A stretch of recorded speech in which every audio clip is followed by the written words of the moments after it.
Yo la team, on se retrouve aujourd'hui pour une nouvelle vidéo et comme vous avez pu le voir dans le titre, ça va être une vidéo un peu story time sur mon expérience au Hoopsidia Summer Camp. Donc tout au long de la vidéo, je vais vous parler un petit peu de mon expérience. Tout d'abord, mon expérience avant d'aller au camp, puis après je vous ferai une journée type d'un junior au camp Hoopsidia. Puis après on va plus parler en détail du staff et des animations, puis on finira par mon ressenti suite à l'expérience du camp Hoopsidia. Mais avant de commencer tout ça, changement de tenue.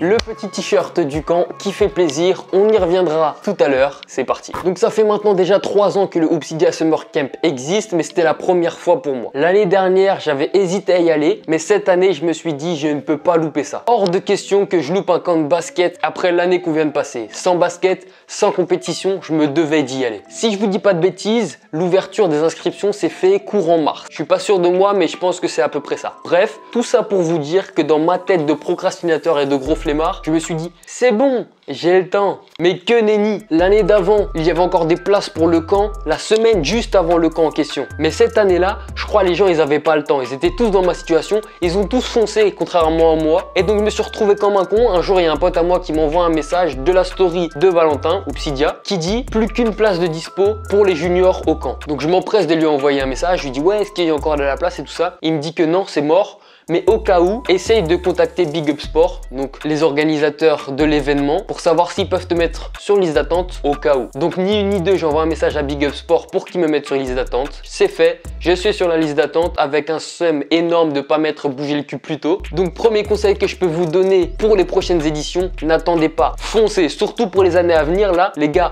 l'année dernière c'était en 3 semaines, je pense vraiment que pour l'année prochaine ça sera en 1 semaine. Donc les places seront très restreintes et il faudra y aller direct. Bon, évidemment, si je vous fais cette vidéo, c'est que j'ai fini par y aller à ce camp. Big Up Sport a fini par me contacter et me dire qu'il y a eu un désistement. Donc, merci Seigneur, j'ai pu y aller. Avant d'y aller, je suis passé par une phase d'a priori. Je pense comme tout le monde, quand on va dans un endroit qu'on connaît pas, on appréhende. Des questions fusées dans ma tête. Est-ce que je vais bien m'intégrer? Est-ce que les gars vont être cool? Est-ce que mon corps va tenir? Ou encore le point financier, 480 €, ça pique les fesses. Est-ce que ça vaut vraiment le coup? Bref, vient le jour J, lendemain de soirée, je pars à 10 h de chez moi pour 5 heures de route. C'est parti. Deuxième conseil que je peux vous donner, allez-y en train, en covoite, en bus, je sais pas, mais pas en voiture, parce que clairement, le retour, il est difficile. Alors, heure de rendez-vous, 15 h 30. Lieu de rendez-vous, CRJS Petite Couronne. Autant vous dire que les locaux sont bien équipés pour une pratique sportive optimale. Mais on reviendra là-dessus un peu plus tard. Je me gare sur le parking, je descends vers le bâtiment. L'accueil est rapide et efficace. On se fait recenser, on signe le règlement intérieur et on te donne la clé et le numéro de ta chambre pour que tu puisses y aller. Pour moi, c'était la numéro 23, le chiffre magique. Ça, c'est un bon signe, je vais passer une bonne semaine. J'arrive dans ma chambre, un de mes roommates est déjà là. Je me pose, on fait connaissance et le troisième arrive. Pareil, on fait connaissance et on finit par parler avec tous les gars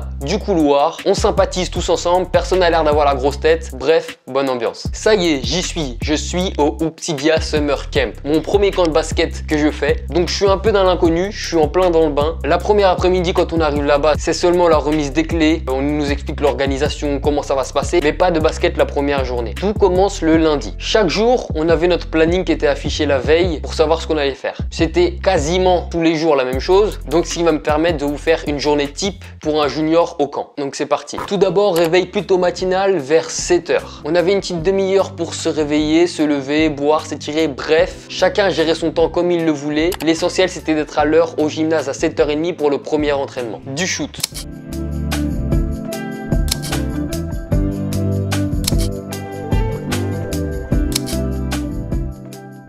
Pendant cet entraînement, on était séparés en 2 groupes de 12. Mécanique de shoot, shoot sur différentes situations, sur différents postes. Un petit entraînement histoire de bien se réveiller et de bien commencer la journée. Fin de cet entraînement, à peu près 1 heure après, vers 8 h 30, direction le petit déjeuner. Après le petit déj, un petit temps de digestion. Pareil, chacun le gère comme il le veut. L'essentiel, c'est d'être prêt pour le deuxième entraînement à 9 h 30. Donc à 9 h 30, c'est une prépa physique sur 3 ateliers avec 3 coachs différents. Et donc 3 groupes de 8 différents. Personnellement, notre groupe commençait par l'atelier dit muscu, renfort musculaire. On enchaînait ensuite sur l'atelier dit athlétisme. Donc soit on faisait du fractionné, soit on faisait d'autres exercices mais toujours basés sur de la course. Et enfin le troisième, plus léger, orienté vers la communication, les jeux ludiques, etc. Tous ces petits ateliers se finissaient environ vers 11 h 30, ce qui nous faisait à peu près 2 heures d'entraînement. Et après ces petits ateliers d'entraînement, on allait directement manger vers 11 h 45 midi pour le déjeuner. Après le déjeuner, toujours pareil, le temps de digestion libre pour être prêt prêts à reprendre l'entraînement de 13h à 15h. Pour ce practice, on retrouve les groupes de l'entraînement du shoot, c'est-à-dire divisé par 2, donc 12 et 12. Cette fois-ci, les entraînements sont orientés vers les différents aspects du jeu, la défense, le handle, la prise de décision.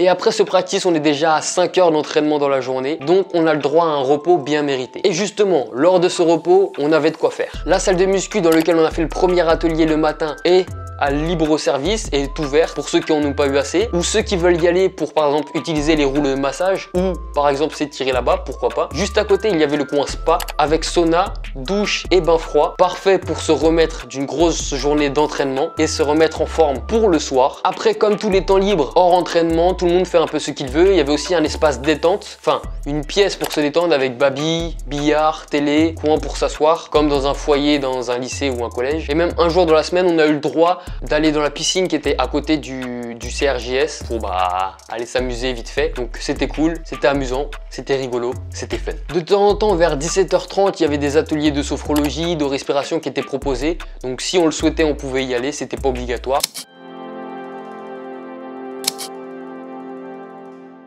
Et ensuite, à 18h15, il y avait la dotation. Qu'est-ce que c'est la dotation? Clairement, c'est un moment de régalade. Vous l'avez sûrement remarqué sur ces dernières vidéos, Obsidia collabore étroitement avec la marque de Decathlon Tarmac. Il s'avère que la marque sponsorise aussi le camp et donc chaque soir, on a le droit à une dotation de la part de Tarmac. Soit des shorts, soit des t-shirts ou même parfois les deux. Je suis ressorti de ce camp habillé pour le reste de l'année.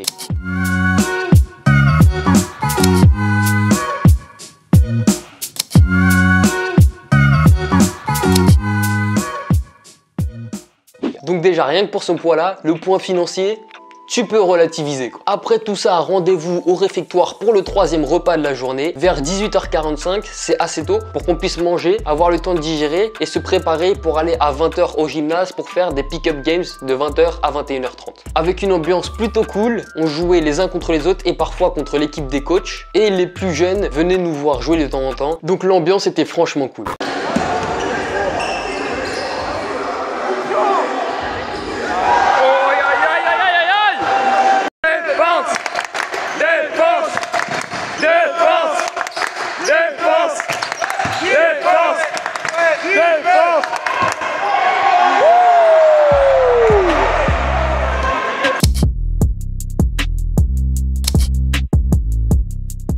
Parlons maintenant du staff. Pour organiser un tel événement, il faut un staff solide, prêt à accueillir les jeunes. Et franchement, de ce côté-là, ils ont géré au max. Je vais pas vous parler de tout le monde, puisque en tant que junior, donc plus de 18, on n'a pas côtoyé tout le monde. Mais je vais commencer par Sébastien, le principal organisateur de l'événement, donc de Big Up Sport. Ouvert à toute discussion, s'il y a un souci ou quoi, tu peux lui en parler. Il va pas couper la discussion, il va t'écouter. Bref, donc super cool. Valentin, donc Obsidia, pareil, j'aurais pu le mettre dans les a priori post-camp, donc avant d'y aller. Je savais pas comment il allait se comporter avec les jeunes. On le connaît tous sur YouTube, mais hors caméra, ça reste une personne qu'on ne connaît pas. Et franchement, bonne surprise. C'est pas la personne qui va aller vers tout le monde, rigoler et faire des blagues, mais quand il y a besoin qu'il soit là, il est là. On a fait un atelier basé sur la communication, la discussion et tout ça, et c'est vachement ouvert à nous. Ça permet de voir une autre facette du youtubeur, de découvrir plus en profondeur la personne. Parlons maintenant des coachs. Pour les plus de 18, donc les juniors, il y avait 3 coachs. Donc coach David, Details sur Instagram. C'est un coach individuel sur Dijon, si je dis pas de bêtises, avec une grosse expérience, que ça soit personnel ou professionnel. Il a notamment entraîné un petit nom, David Holston. Je vous glisse ça comme ça, vous en faites ce que vous voulez. Ceux qui connaissent pas, allez faire des recherches. Sinon, il y avait aussi Leslie et Whitney, 2 joueuses professionnelles, avec elles aussi un gros background. J'ai une histoire. J'ai un background.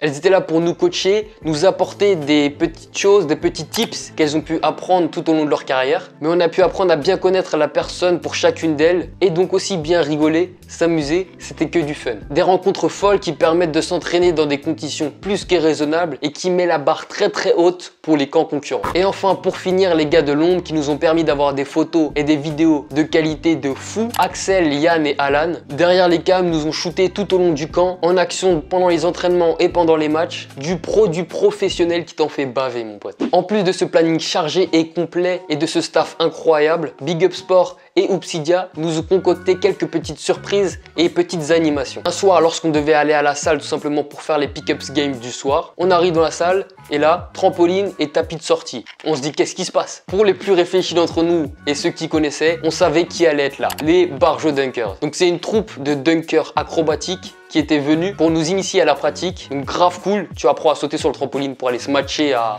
3 mètres du sol tout simplement. Et en plus de ça, nous faire un petit show des familles qui ma foi était plutôt pas mal. L'avant-dernier jour, Reda, aka Rookie sur YouTube ou Souche TV pour les anciens, est venu en tant que guest pour partager quelques petits moments avec les différents jeunes du camp. On a pu l'affronter en 2v2 avec donc lui et Upsidia contre à chaque fois 2 stagiaires. C'était cool aussi de partager ce petit moment là avec lui, de le rencontrer en vrai. Le soir de cette journée, entre 2 cartons, on a eu Johan de la Team Fly qui est venu nous faire un show de haute voltige. Il a pu nous faire tous les dunks possibles et imaginables. C'était franchement cool. Et donc c'est cool de savoir que tu vas dans un camp d'entraînement de basket, mais au-delà de ça, il y a des animations plutôt cool à regarder. Donc, ressenti à la fin de la semaine. Mentalement, des amitiés se sont créées, les moments sont tellement intenses que les émotions sont doublées, triplées. Donc tu fais des rencontres ouf et tu t'attaches aux gens comme si tu avais passé un mois avec eux. Niveau physique, le corps s'adapte, le corps s'habitue, donc tu as un peu le seum que ça soit déjà terminé. Comme je vous ai dit, les journées étaient très chargées, donc sur le moment tu disais putain la journée elle est longue, mais à la fin des 5 jours tu te dis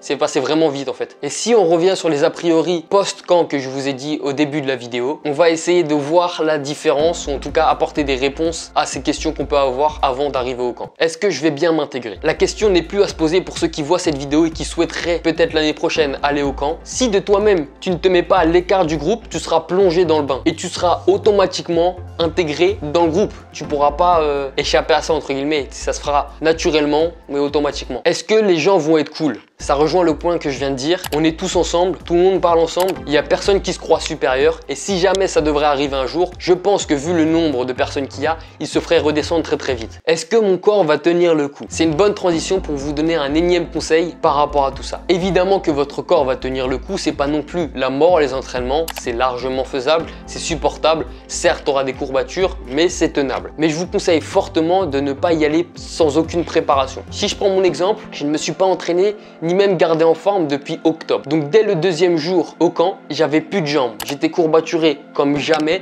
J'ai jamais eu autant de courbatures de ma vie pour vous dire. Et du coup j'étais frustré parce qu'après quand j'allais sur le terrain, je pouvais pas me déplacer comme je voulais, je pouvais pas jouer comme je voulais, je pouvais pas montrer et faire ce que j'ai l'habitude de faire à 100% quoi. Donc allez-y un minimum préparé avec un minimum de conditions physiques pour pouvoir tout simplement vous amuser, sinon vous allez être frustré. Et enfin le dernier point, le point financier. Alors là, je ne regrette absolument pas d'avoir dépensé cet argent pour pouvoir aller à ce camp. En comparaison avec d'autres camps proposés, aucun n'est à la hauteur niveau staff, niveau structure et niveau ambiance. Si tu te dis que c'est encore trop cher, dis-toi que tu vas y aller et que tu vas te faire ralasse niveau vêtements par tarmac. Qu'en plus de ça, tu vas repartir avec un book entier de photos dignes d'un mannequin. Tu vas jamais te sentir aussi frais, mon pote. Axel, Yann et Alan sont là, mon gars, pour te supporter. Ils vont te prendre en photo. Quand tu vas voir les photos, tu vas dire putain, tu t'as beau être le mec le plus moche de la terre, la meuf la plus moche de la terre, les photos seront incroyables, tu m'entends? En plus de ça, t'es nourri, logé dans des conditions super bonnes. Là-bas, la bouffe est vraiment bonne, tu manges vraiment bien. Et en plus de ça, tu vas ressortir de ce camp